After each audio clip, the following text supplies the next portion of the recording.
বিয়ের প্রতিশ্রুতি দিয়ে ধর্ষণ ও নির্যাতনের অভিযোগ করা মামলায় আলোচিত কন্টেন্ট ক্রিয়েটর আশরাফুল হোসেন আলম ওরফে হিরো আলমকে গ্রেপ্তার করেছে পুলিশ।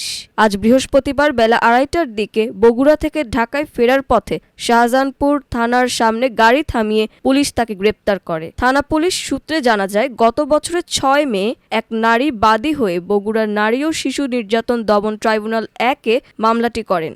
ওই দিন আদালতের বিচারক বাদীর জবানবন্দি রেকর্ড করে অভিযোগ তদন্ত করে প্রতিবেদন দাখিলের জন্য পিবিআই এর পুলিশ সুপারকে নির্দেশ দেন। পিবিআই তদন্ত শেষে 10 ফেব্রুয়ারি আদালতে অভিযোগপত্র দাখিল করে। বগুড়া সদর থানার পরিদর্শক তদন্ত মাহফুজ আলম গ্রেপ্তারের বিষয়টি নিশ্চিত করে বলেন, হিরো আলম বগুড়ার বাড়িতে আত্মগোপনে ছিলেন।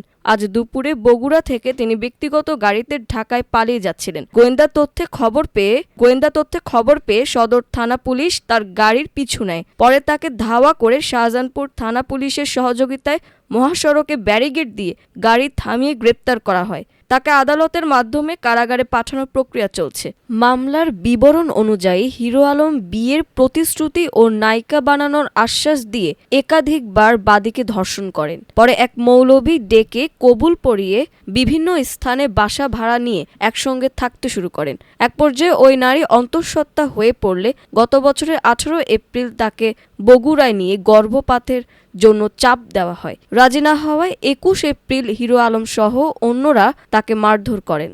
এরপর ওই নারীকে বগুড়া শহরের একটি ক্লিনিকে ভর্তি করা হয়। সেখানে তার গর্ভপাত ঘটে।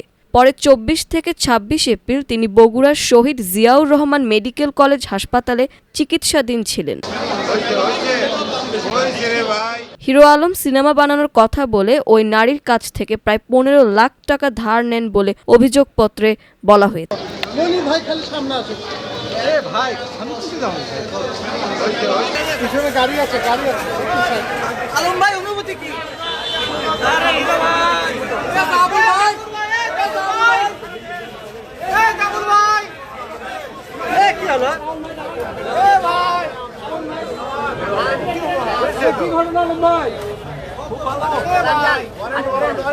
একটু সাইড দেন, একটু সাইড দেন।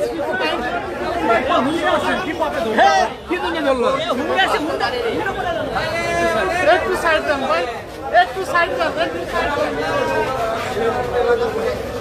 হ্যাঁ ভাই,